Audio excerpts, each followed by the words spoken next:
So welcome, come on in, and let's get started. So, I'd like to start us off tonight with a prayer, and then I'm going to do a little introduction. So let's start with prayer. The Lord be with you. Also with you. Let us pray. Gracious and loving God, we give thanks for this beautiful day, and we give thanks for our congregation and for our call to be ministers of the gospel and proclaim the good news to all the world and to our community. And so we pray for our sessions tonight and tomorrow. We pray that this time that John will be helpful and fruitful for our faith and fruitful for our ministry, that more people can experience the grace and be grace-filled as we are and be filled with your Spirit. So we pray this in Jesus' name. Amen. So I want to say just a little introduction to John, but also to let you know why we're talking about what we're talking about. Most of you know that I am going on sabbatical this summer, and probably many of you know that I was fortunate to receive a Lilly grant, and I actually misspoke that. We were fortunate to receive a Lilly grant. They don't call it a sabbatical grant, they call it a congregational renewal grant. They realize that by helping clergy grow, that helps the congregation. Yes? You get to go to Germany? No, but you'll be with me in spirit. So, I just knew I shouldn't have brought it up that way. Anyway, you'll be with me in spirit. I will be blogging. I'll be sharing some spirit. So, the title of my grant was Long-Term Pastor Builder. Because I've come to believe in long-term pastorates. This is only my second church. And I've seen how when you're there for a while, and your staff, your pastoral staff has been here for a while, and lots of the rest of the staff as well, that builds trust, and you can do a lot of amazing things when people have that trust. But the one downside when you're there for a long time is you can get comfortable, you can get happy, and you can just be very happy with that trust. And so part of the sabbatical reflection was to how can I be a good steward of the trust you have in me as your lead pastor, and not just get comfortable. So long-term pastor booster, and then something that will really re-energize me, because you know I need more energy than I have currently. And prepare us for lots of years in the future. But the second half was in church size barrier, or church ceiling buster. Because Silverdale Lutheran, shortly after they moved up here in 1990, got close to 400. They did get to 400 a year on 2001. And then we dropped down, and we've been bumping up against the ceiling. And so that's when I went exploring, looking for someone that could help us with some discernment around that. Where's God calling us to be? Help us to understand size barriers and what size theory is all about in a congregation. And help us ask ourselves, where are we going from here? And so I was so excited to see John Wimberly available as a church consultant, formerly of the Alban Institute, which you may not know who they are, but most pastors do, a group that's done tons of helpful things for congregations. And so John does a lot of consulting with churches. He is a pastor, and he's had a lot of parish experience too, so just a perfect person. We have already had a great conversation with our staff, and then with council leadership today, 5 hours worth. And so now we get to share some of this exciting information and challenging information with you. So with that, enough said, welcome John Wimberly.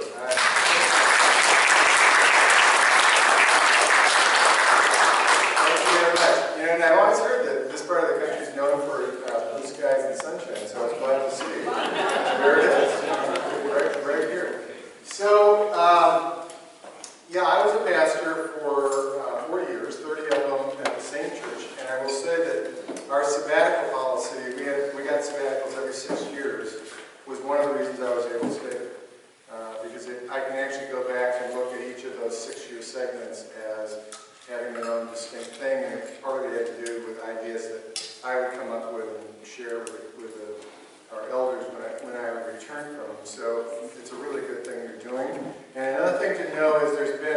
considerable research done around long-term pastorates, and churches that have long-term pastorates tend to be the ones that grow.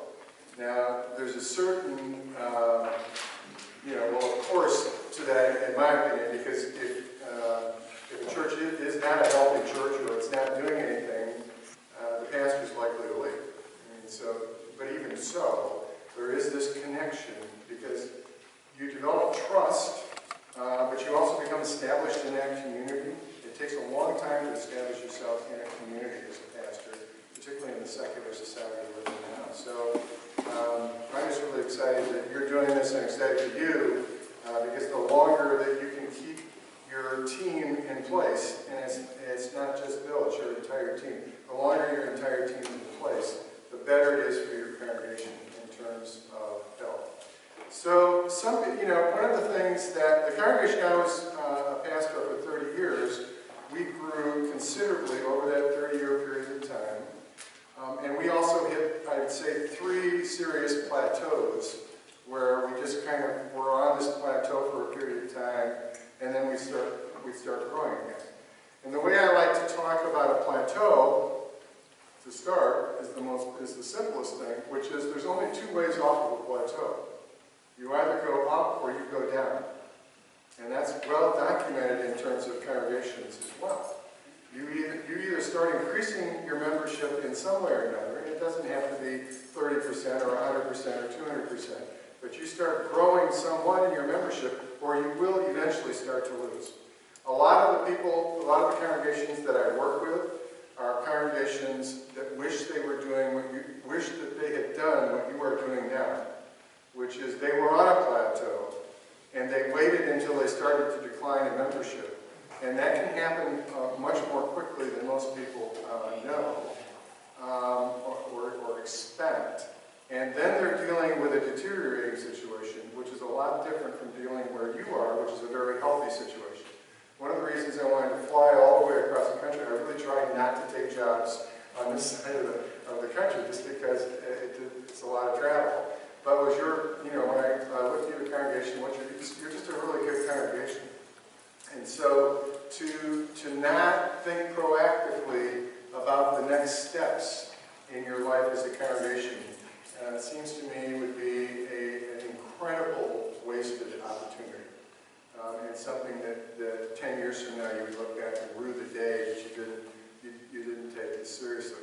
There was a congregation that I worked with in Charlotte. That's the one I was talking to your officers about today.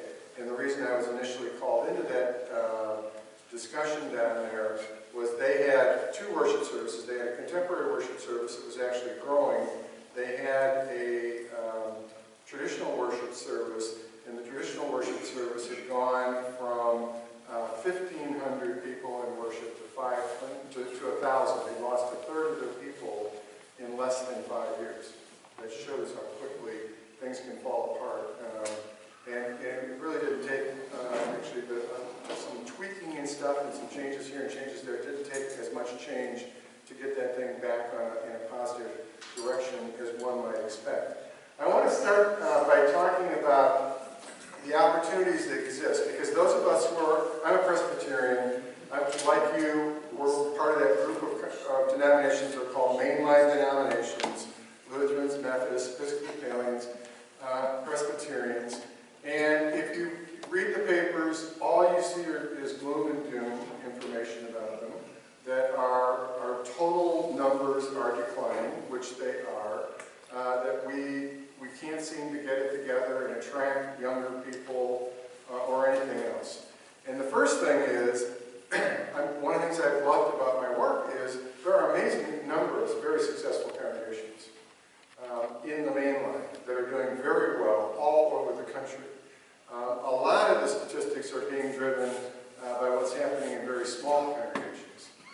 Over half the congregations in the United States have less than 100 members. I mean, most congregations are very tiny. I think I've got this on a slide here, but in a while. But you all are averaging somewhere around 390 in worship. That puts you in the top 10% nationally of congregations. There's only 10% of congregations in this country, Protestant congregations, that average 350 or more in worship. So you really are doing quite well. But the people I respect, I'm a student of history, and the people I love to read about, the people that I have so much respect for, are the people who look at a crisis situation and see what the opportunities are. When everybody else is selling, I want to study the life of the person who bought while everybody else was selling, and then lived to make a bundle of money because they had the foresight to do that. Because if you can't just go by what people are talking about. There's a great quote that's attributed to Henry Ford, and I wish I had never. I was writing an article and I wanted to so I Googled it because I wanted to get some kind of date of attribution for it. And what I learned was, by Googling, was he may not have said this. But here's the thing. He would have said this if he could. So, and the way it goes is, Henry Ford was asked, Henry Ford said, if I had asked people of my generation what they wanted, they would have said, a better team of horses. I gave them a car, something none of them even thought about. And those are the people that shape history. I mean, your tradition, Martin Luther. I mean, he was thinking something that nobody else was thinking, and as soon as he uttered it, everybody said, "Oh yeah." So we simply, the first thing we have to do is just kind of get. I feel like mainline folks have developed a real sense of low self-esteem, at kind of institutional low self-esteem. And we need to get over that, otherwise we're going to miss some incredible opportunities. So I think the most interesting opportunities are related to the different generations that are in our society and should be in our churches.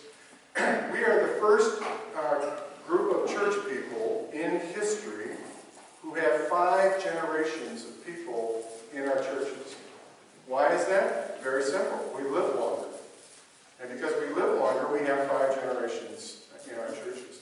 And that presents a unique opportunity. But one of the things that it means is we tend to talk about our members as though that's some kind of generic group of people who all share the same values, same needs, same desires, all that kind of stuff, and they don't.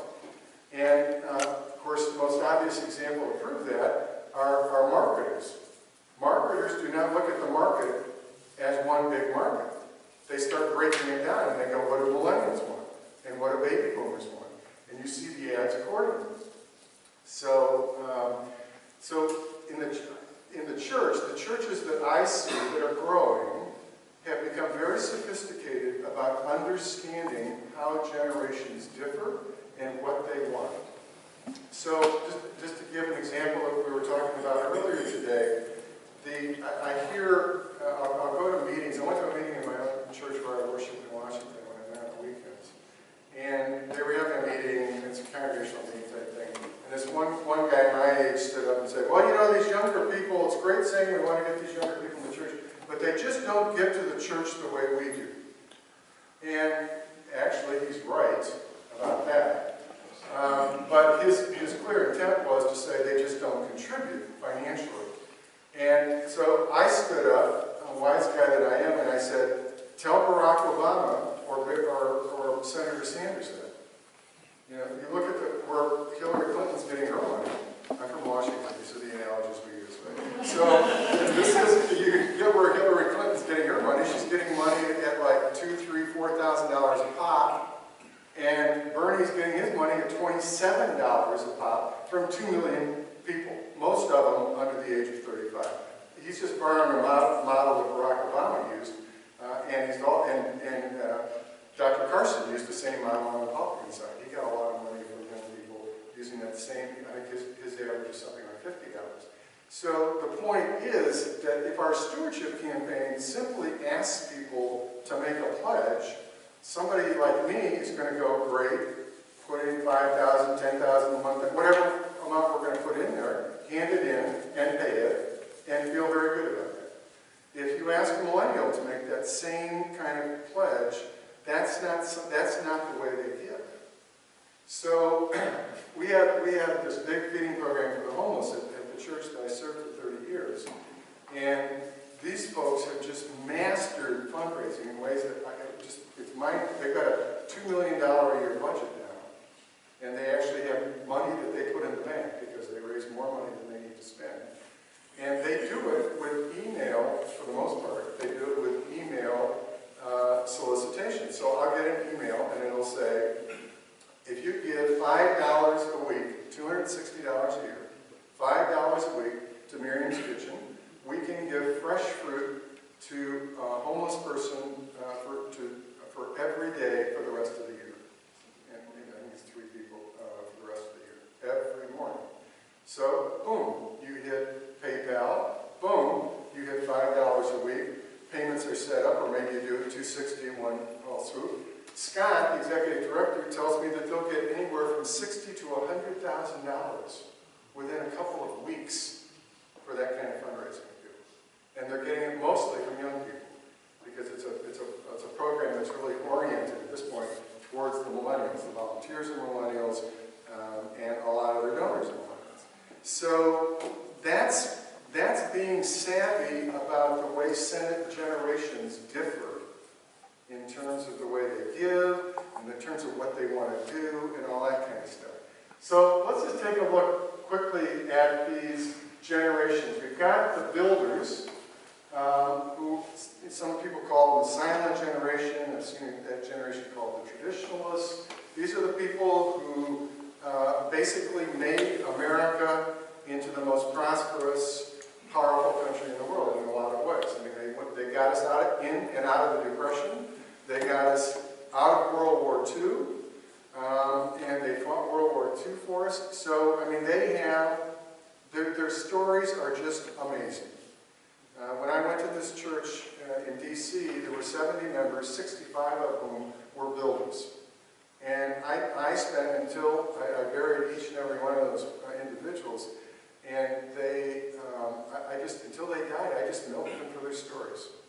I mean, because they had amazing stories to tell. Some of them really gruesome, like one of my members led a platoon into one of the concentration camps right after World War II, and it was the platoon that freed him. Other ones were inspiring stories about being raised in the Delta region of Mississippi, coming to Washington to take a job, and FDR set up all the big agencies and rising in that, and surpassing anything he'd ever expected when he was a poor farmer in the Delta region. So, but their stories are amazing, and the opportunities that they present. One is intergenerationally, within a congregation like this, where you've got all of these generations present, is to make sure you hear those stories, and make sure particularly that your young people hear those stories. Because they are stories unlike any other stories that will be told by the rest of us. And by the way, one of the things that millennials, when they're polled, and they're polled all the time, one of the things that they talk about is they love intergenerational stuff. Because one of the things that's happened in our society is we live increasingly in generational ghettos. And so you look at like Washington, D.C. has the lowest median age of any metropolitan region because we've just been inundated with millennials, in part because there are a lot of jobs. And so they come, in part they're just kind of infatuated with the place for a variety of reasons, but there's a lot of millennials there. And so it's just watching where they go, what they do, there's an entire millennial world out there that none of the other generations really penetrate. Okay, in terms of restaurants, bars, clubs, I mean, just all kinds of things, sporting events that they have. So breaking out of the church is one of the last, in my opinion, the church is one of the last multi-generational, intergenerational entities in our society today. And that should be a big selling point, because there are people out there who want that and need it, but they can't figure out how to get it into their life. And so when you think, I told folks this morning, I use a lot of business language, I use a lot of marketing language, and I apologize for a level that I know it offends some people, but I don't apologize for it because it's accurate stuff. And one of the things this has to do with brand. Okay, if you're thinking about a congregation's brand,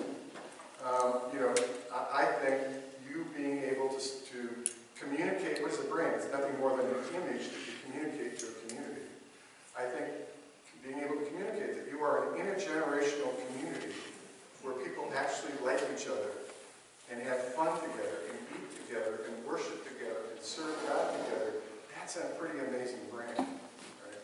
So that's the builder generation. We also have a huge responsibility to them to take care of them in the last years of their lives.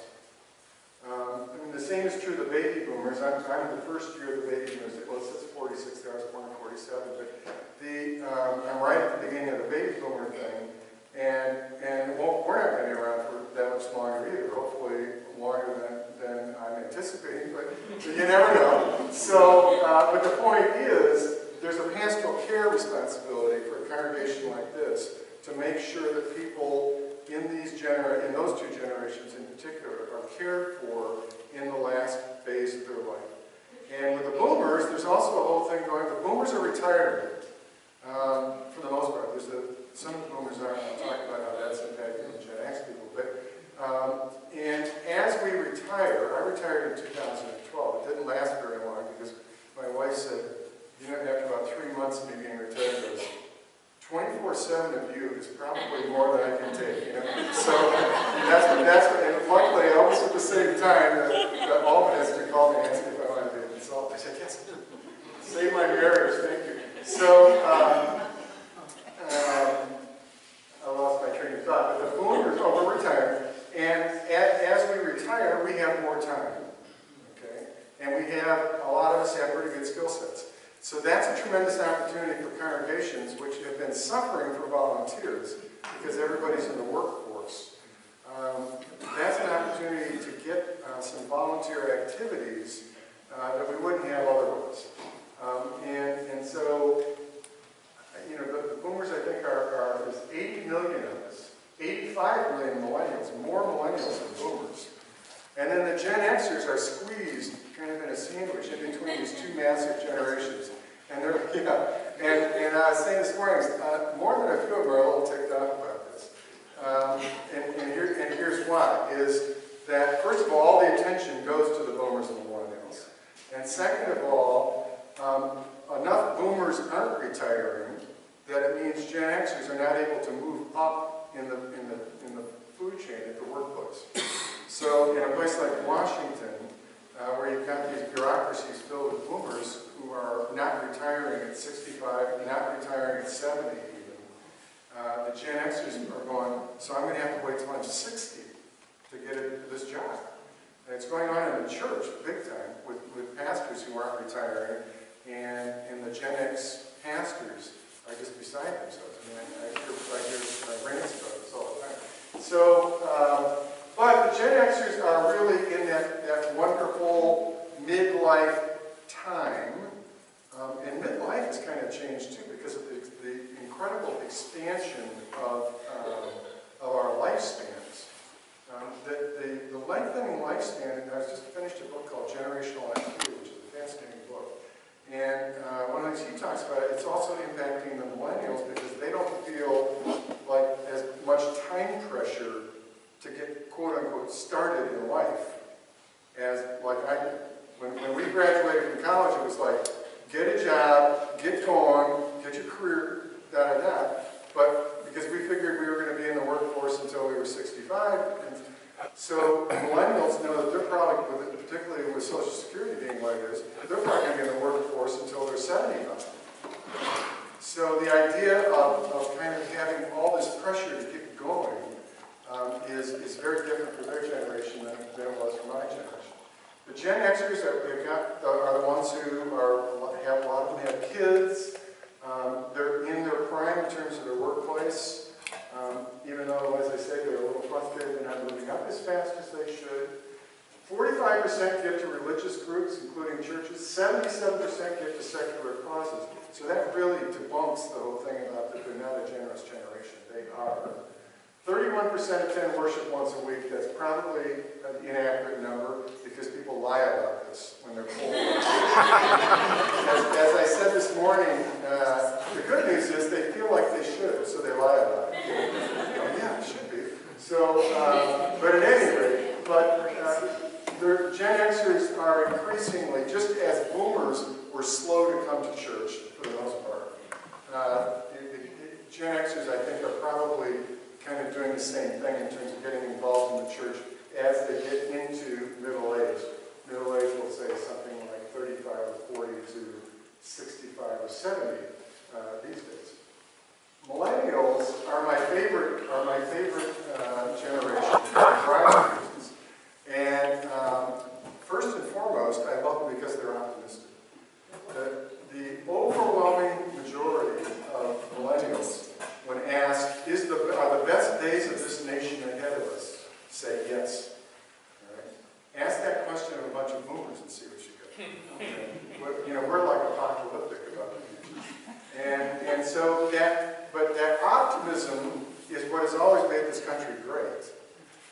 And I'm just convinced that they are the ones that are going to save us from ourselves in a sundry different ways.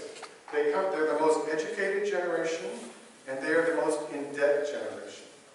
And we've all read all the articles about it. A lot of us have kids who are in that kind of a situation. All day I was doing text messages in between all the people who are on breaks and my presentation. My daughter who's buying a car today, and as I say to my friends, it's just the toys are more expensive now. So I'm going to have to help her buy a car instead of buying her a bike. So, but there are definitely some cash flow issues with the millennials and even some of the Gen Xers. But nonetheless, they are the most educated, and there will be some opportunities for them and for us as a church. So you've got from everything I am now. I declared myself a 24-hour expert on your congregation today because I've been here for 24 hours. And in Washington, we like being 24-hour experts. But one of the things I've learned about this church that is pretty amazing is what a high level of intellectual activity there is here. Okay, and that when you've got highly educated people, that's something that's going to appeal to them. That should appeal to the millennials. The fact that you are intellectually rigorous, because frankly, a lot of Christianity is not intellectually rigorous. Mainline churches. I visit a lot of churches, and the sermons I hear are not intellectually challenging, not intellectually researched. And there's just a lot of stuff that's lacking. And so what you've got to offer, both from your tradition, which has always been intellectually rigorous, but also from what you're doing specifically here, should be something that resonates with the millennials. They are ethnically and racially diverse, but more important than being ethnically and racially diverse, because the whole country is more ethnically and racially diverse than it was when I was growing up. They love ethnic and racial diversity. So, when you see a pack of millennials walking down the street in Washington, D.C., it looks like a meeting of the United Nations. I mean, that's what they love. They went to nursery schools that were more racially and ethnically diverse than the high school or college. I went to the University of Wisconsin in the 60s. Then they were. That's what they've been experiencing. And so the way that impacts the church, well, on all kinds of levels, but the most immediate one is when they walk into a church that's almost all white folks, that's the first time maybe that they've been in that kind of environment. And most of them tell me they don't even think they're not even being judgmental about it, they just think it's strange. They go, what's up with all these white folks? You same room, what's going on? And it's strange to them. And so, not only do we need to get more ethnically and racially diverse, we need to understand that that's not just something they are, that's something they love. It's something they cherish. Their appreciation for diversity of all types is something that is extremely important to them. And if we don't cherish it as a church, I don't think we're going to attract it, but we will. 68% say they're members of a Christian denomination. That's kind of a puzzling response because a lot of them don't go to church, but they apparently at some point or another kind of have identified themselves as Christians, even if they're not active as Christians. 40% say religion is very important. They had three choices: important, not important, important, or very important. 40% chose very important. And what's telling to me is you you hear this phrase, which is an accurate one about spiritual but not religious. They didn't say, 40% say spirituality is very important. It says religion is very important. Okay, so even the spiritual but not religious thing has to be nuanced. By the way, you don't get this stuff on the newspapers. You have to go to the polls. The polls pick out stuff, the newspapers pick out stuff that's going to create a headline and readership. And this is not as exciting stuff, but in terms of planning for the future of this congregation and every other congregation in the country, it's huge. 64% of the millennials say that they're absolutely certain there's a God. And I had questions that 64% of the members of my church were absolutely certain there's a God. They were very certain, quite certain, absolutely certain. I'm not absolutely certain about much of anything at age 68. So, but they're absolutely certain there's a God. So when I see 40% say religion's very important, 64% say they're absolutely certain there's a God, I do not understand when people say that we can't reach that generation, that they're spiritual but not religious, and they're just not going to join the church. First of all, it wasn't my experience as a pastor. They did join. By the time I retired in 2012, 2/3 of our members were under the age of 45, and the bulk of those were under the age of 35. Okay, so now granted, we were in a hub where there's a lot of millennials in D.C., but even so, they joined, and they became elders. They didn't just join, they became really involved in the congregation. The last thing, they vote with their feet, and I'm not sure I mentioned that this morning when I was talking with your officers, is this is a really interesting thing about millennials, is they don't like to argue. The boomers like to argue. Right? We started arguing with each other in college over Vietnam, and then we just kept picking new issues. And every time an issue died, we pick another one and argue about that. And we're going to be arguing as they carry us into the cemetery and put us, not that brave! and so that's who we are as boomers. Right? Millennials do not appreciate that. And they will just leave the room when that stuff starts to go on. And the way that plays out in church is, I've heard lots of stories of, we had these millennials, and then all of a sudden they were gone. And we could never figure out why they left. Boomers, you know why they left. Because they tell you, I'm leaving, and this is why. Millennials vote with their feet.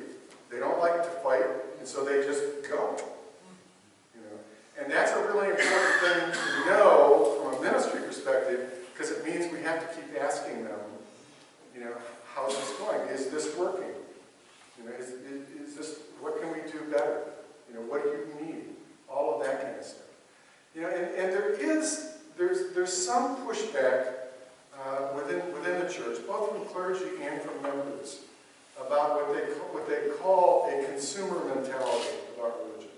In other words, people come in and they want this or they want that. And clergy particularly, I find, get offended at the notion of church shopping, okay? Which people do. Most people do. I did when I retired. I shopped for a church. And my response to that concern about the consumer thing and church shopping is a simple one. Namely, my daughter's shopping for a car, was shopping for a car all day, as I told you. That's an important decision. It's a big investment. But it's not as big an investment as my spiritual life. So I'm going to make sure that I look around and find a place that's going to meet my spiritual needs. Why would I go someplace that didn't meet my spiritual needs? And that's a change in perspective, because we used to have, which for lack of a better term was brand loyalty. So if I was raised a Presbyterian, I became a Presbyterian. If I was raised a Lutheran, I stayed a Lutheran. That's not the case anymore. Most churches these days, I don't know what's going on here, but most churches these days, and I'm getting a nod yes from Bill, 2/3, 3/4 of the new members are from some other tradition. Right? A lot of them for a long time were Roman Catholics. I'm afraid this sensational Pope is going to stop that, because he's so good. There are a lot of people who are leaving the Catholic Church that are going to stay and check out what's going on, see how much progress he can make. But so I think that pool of potential new members may not be as good for the next few years as it's been in the past. But the point is, people are looking not for the sign, or even Silverdale, because they'll drive from 30 miles away from here.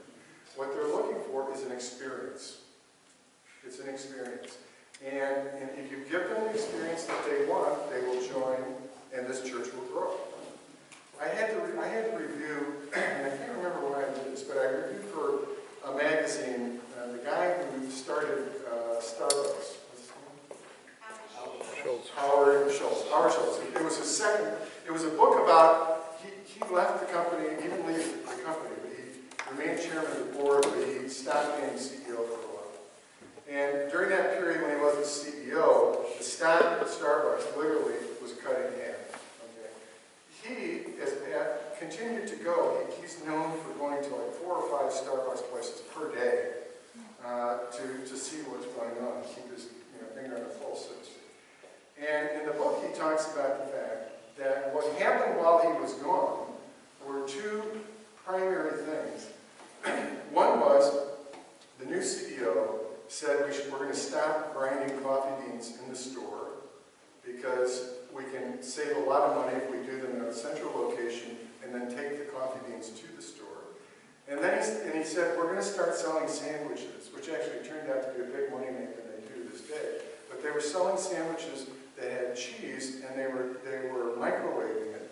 And so when you walked in a store, Starbucks, you smelled cheese, not coffee beans.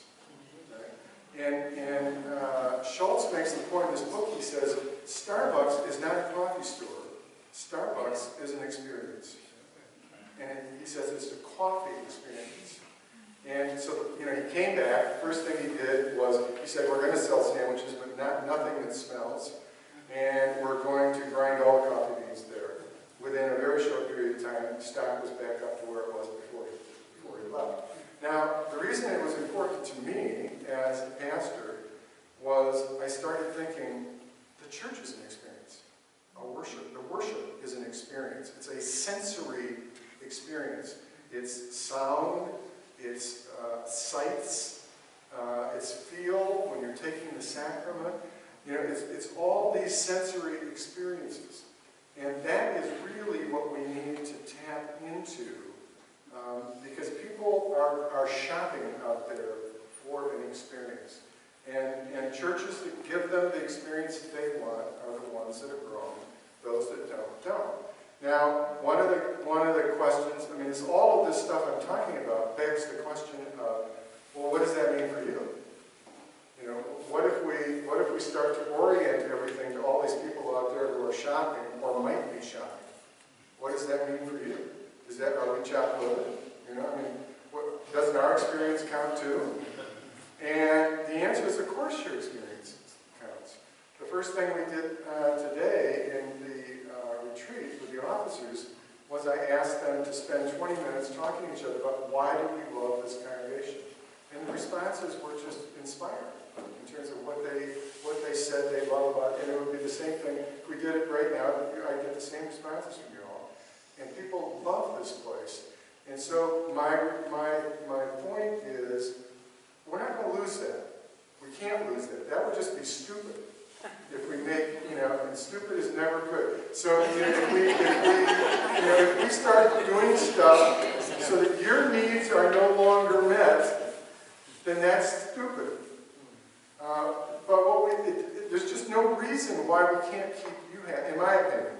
There's no reason why we can't keep you happy and bring new people in at the same time. There just isn't. Because most of the people that are going to come in here are going to be looking for the same kind of experience. And somebody today, in one of those groups when he talked about what they love about this church, said, there's just a good vibe. Okay? And that's very similar to the Schultz thing about an experience. Right? And people are going to sense that. It's something they feel. That stuff, out of all the things that were said, that stuck the most because visitors, in my mind, because visitors are very intuitive. They can walk in and they immediately know if it's a congregation where there's a lot of conflict. I've never quite figured out how they know it, but they know it. And the only ones who come back to that church are the ones who also like conflict and go, oh, good. These are my kind of people. And the others they go someplace else and look for a church. So there was some ambivalence, and I would even say a certain degree of fear. That's probably too strong a word. Maybe anxiety among your officers today. That, well, this place is really doing well. Why would we change anything when things are going so well? And I think that the primary thing that they came up with, several of them came up with, that I thought was very impressive and very compelling was that it would be selfish not to share this place. If this is that good a place, why wouldn't we want even more people to experience than us? We have to find a way to do that without shaking the place. And, I just have to begin. I should have begun this, but I forgot. So whenever I do these presentations, somebody says, when I'm talking about church growth, I did this in a little church in Ohio, this similar kind of presentation, where they had 60 people in worship. And this one person, really sweet person, raises her hand and says, well, I don't want us to be a mega church. And I said, that is not a threat. That's not one of the things that's going to happen here. You're in a town with 30,000 people and you got 60 people in church. Mega church isn't on the table. So maybe get to 150. That's on that. We can get that on the table. So, but that's what we do. We tend to think, oh no, we're going to get all these people and we're going to get overwhelmed. That's not the way churches like you grow. It's not the way most churches grow. It took 30 years for that church I served in Washington to grow in the way that I described. And that's a more typical curve. I think our perception of all this has been skewed by these mega churches that will pop up and suddenly, there's 3,000 people going to worship there. But that's not the way. They're not really in any way relevant to you, to be honest. I mean, that's a totally different.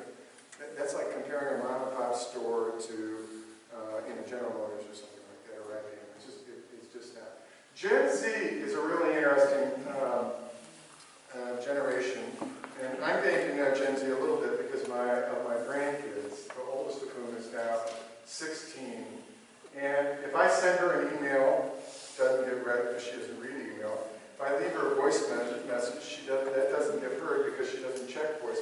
She'll see that I called and call me back and go, you called? I go, yeah, I called and left a message. Well, I didn't read it. What did you want? So they text. And there's some stat that says 50% of Gen Z members will send at least 50 texts each day. And I think that's actually a low number. I think that's way low. So we were talking about this, again, thinking about how we need to be sophisticated about the generational preferences. So Jonathan was telling a story about how he tried to get a hold of a young person in the youth group by calling them, by emailing and everything else. And the young person finally contacted him and said, how come you haven't been in touch? Well, you have been in touch. But not, that's one of the problems. But they really are very interested in what they call, what this scholar calls co-construction of knowledge. They don't like just to be recipients of communications. And in other words, they think for themselves. And that's another incredibly endearing quality in something that the church should be welcoming. We heard about a year and a half ago there was a tremendous amount of publicity about the fact that the nuns, people who had no N-O-N-E-S, had no affiliation, people who had no affiliation had risen 4%. Okay. Well, what those articles didn't say, or news stories in the media, is 74% of Americans still self-identify as Christians. I mean, in Europe, if you look, in England, it's probably 10%, 15%. France, similar kinds of thing. Germany. I mean, we are still the most religious and the most Christian nation on the face of the earth. I mean, nobody's even close, right? So it was a 4% drop, but it's like, where did it come from? 75% dropping down to 71% or something like that. So, but here's the thing about them. When you look back, if you dig back into the poll and they're asked other questions, 71% of those unaffiliated people say that they believe in nothing in particular. They were also given the choice of, are you an atheist or are you an agnostic? 28, so basically a quarter of the population said they were one of those two. 71% said nothing in particular.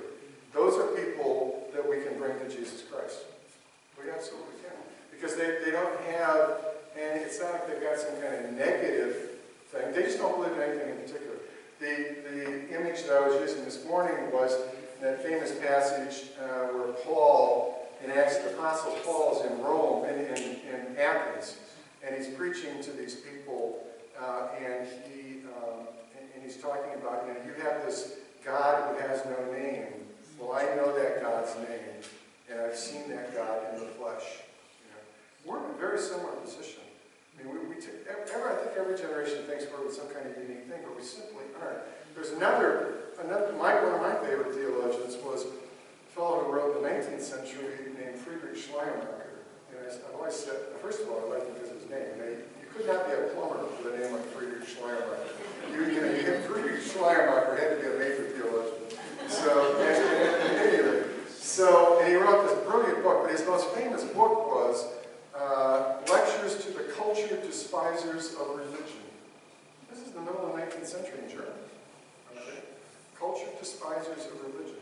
When the man died, 200,000 Berliners followed his casket to the grave. That's how revered he was. Because he brought religion back from the dead. He basically did a resurrection of religion in Germany.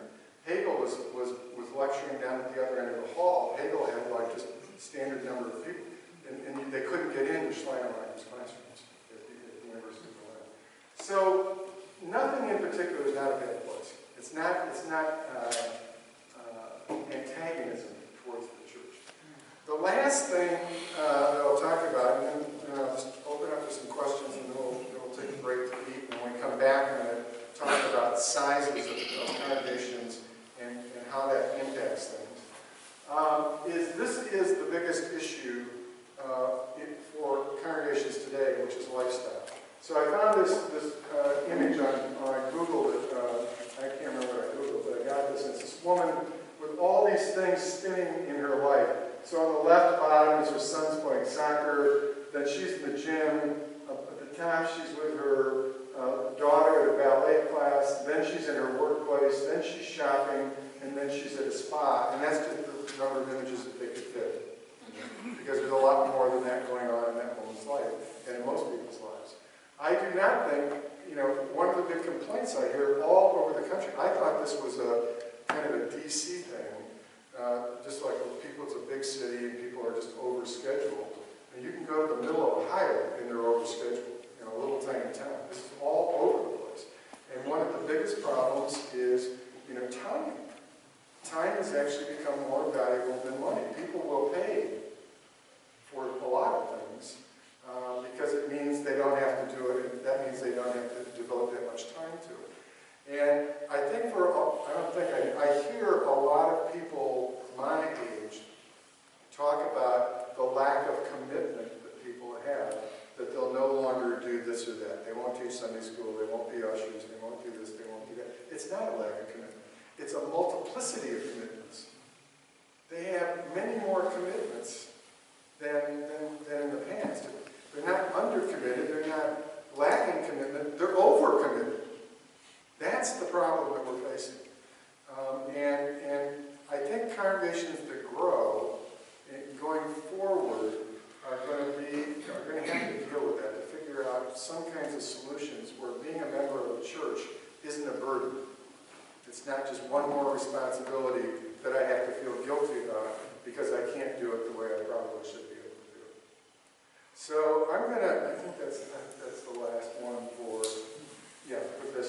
Then we'll talk after the break about sizes, the different sizes of churches. The sizes are based on worship, so I'll show you where you fit into that kind of a matrix. So, thoughts about what I'm saying? Disagreements? I always say feel free to disagree because everybody else does. So go ahead. We're taking, we're videoing this for people, so I want you to use it. Okay. Dr. Wimberly, I really like something that you said about how we have to balance keeping our faithful members happy while being open and inviting to potential new faithful members. I think this consumer society that we live in right now, you see where a company makes an offer to new customers. You'll get the discount, you'll get the rate, but the existing customer still has to pay. And I think we're all, well, I won't speak for everybody, I myself am kind of affected by that in a way. And you addressed me when you made that statement, because I love our church, I love the way things are, and I was like, oh, are we going to change to meet these new people? So thank you for saying that, for giving me something to think about. Thank you. But Dr. Wimberly was my dad. I'm John. Any other comments?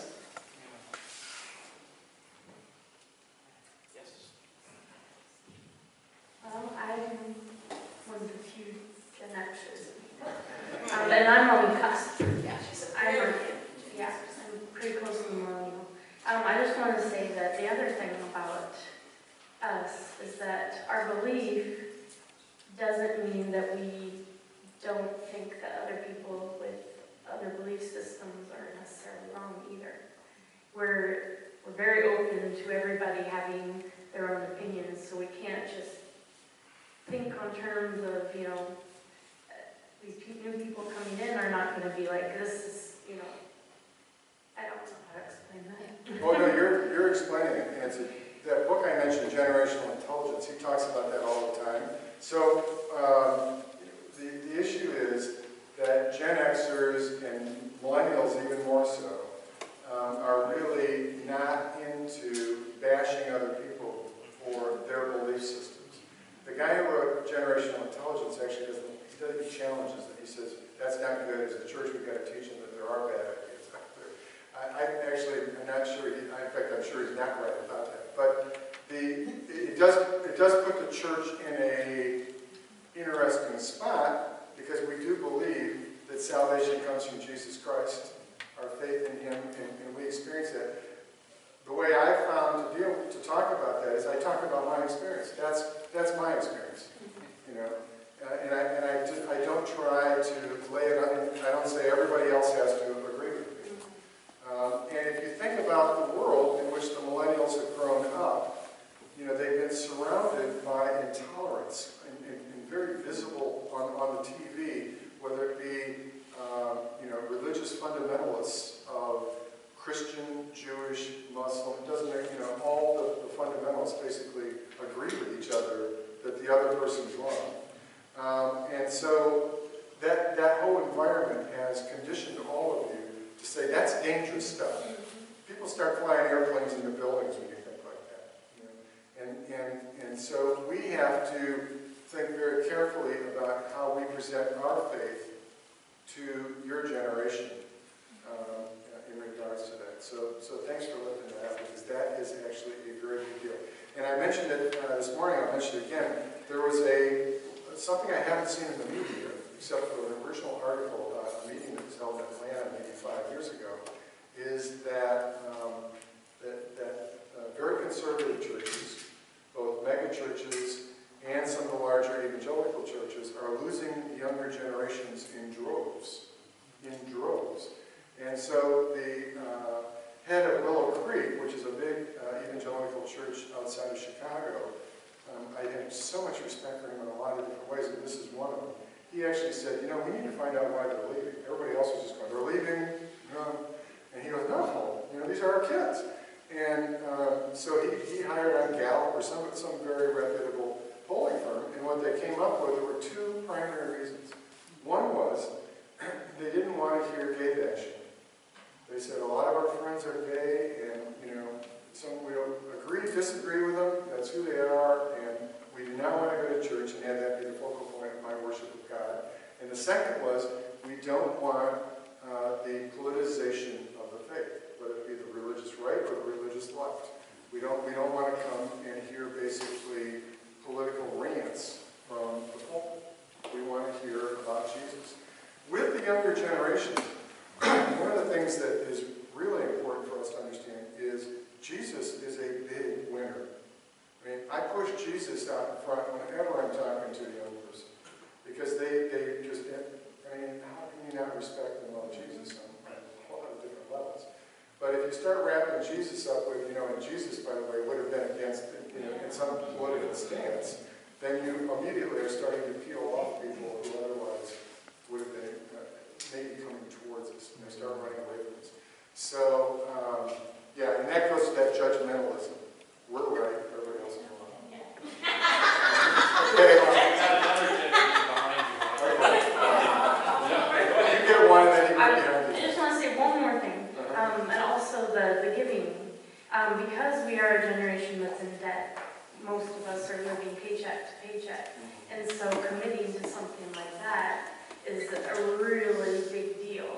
To commit to a tithing, because half the time we're cutting another essential thing out of our budget to cover something else. So, like me, I tithe with my time, and give with my gifts because I don't necessarily have an income to tithe with. Right. So that's another thing to think about. That's good. Okay, great. Right, here you go.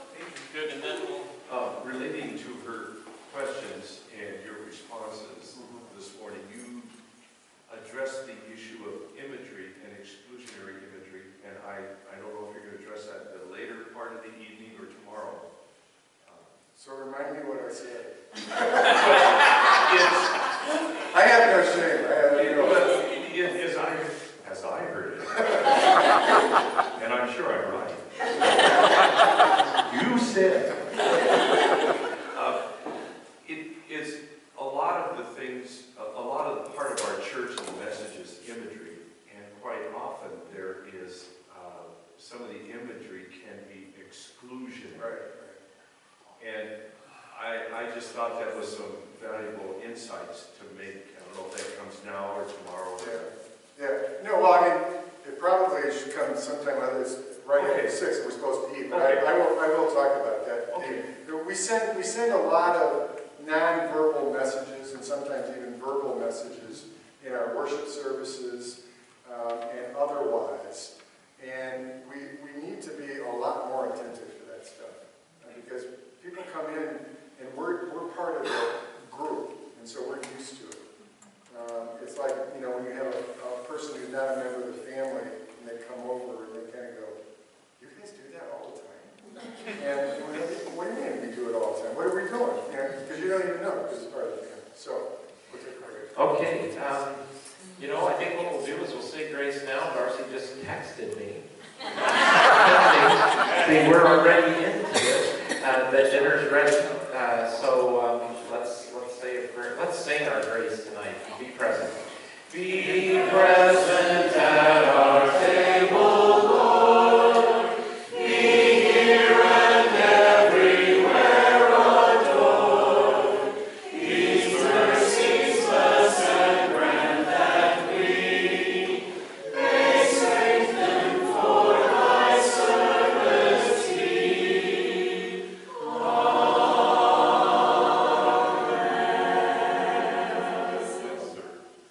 Thank you for that. So we are headed over to the fellowship.